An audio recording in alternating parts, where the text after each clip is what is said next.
We're all looking forward to a great NFL and college football 2020 season, but I'm going to tell you why in just a few moments it might be easier to bet the NFL than it will be to bet college football.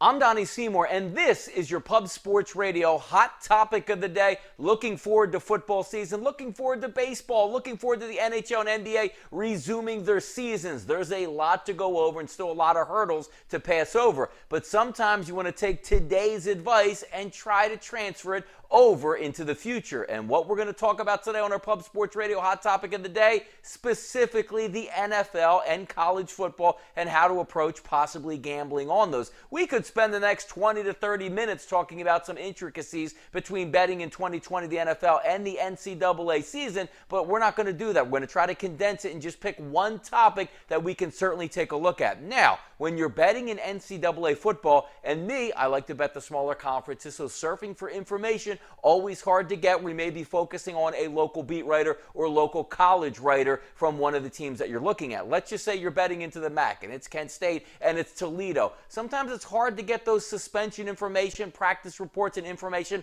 on injuries that may have taken place from the week before. Now it's going to get even murkier. The one thing that I do like about betting with the NFL is you get the everyday practice report. You get an estimation of whether that player is going to play on the weekend.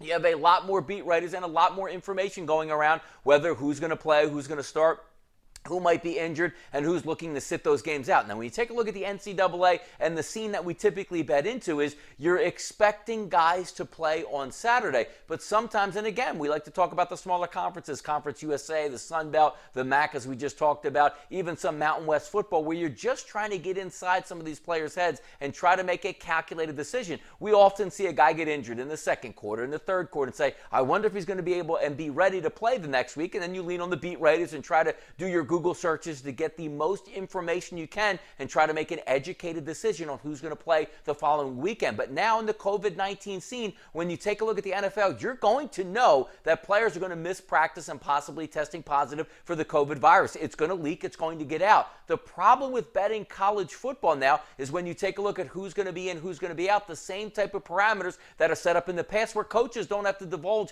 any information on any one of these players, whether it be injury or even tested positive for COVID. Let's just say a player plays well for Ohio State on a Saturday, or even taking a look at some other teams, again, preferencing on the lower conferences that don't have those spotlights in those divisions. The Sun Belt, or maybe we're taking a look at the MAC again, leaning on Toledo. If their starting quarterback the week before is going to sit out the football game because he tested positive for COVID, only maybe the team knows and doesn't release that information. So if you're looking to jump a line, as we all do on Monday, Tuesday, or Wednesday, and try to read into some certain things, it's going to be a shame when you show up on Saturday and that player's on the sidelines or quote-unquote in quarantine and not being able to play that weekend. That's going to hurt, because when we're taking a look at getting the best of the line is what we try to do, sometimes jumping it on Monday and a Tuesday and finding out that maybe that player's not going to play. Look, we've dealt with the suspensions. We've seen it a lot where injury information, hey, he practiced all week and he practiced pregame, only to come out in a hoodie and a sweatshirt by the time it's trying to kick off in a MAC football game. I've done it. I've seen it even at higher levels, even like the Michigan Wolverines. I bet a game a few years ago where the quarterback I thought was going to start actually didn't start that football game. But when you bet the NFL, it's a much more known product, and you might get a cleaner slate during the week, getting information and knowing that that point spread is going to hold up on Saturday. With college football, just be on the lookout that you might not get those same type of agreements during the week.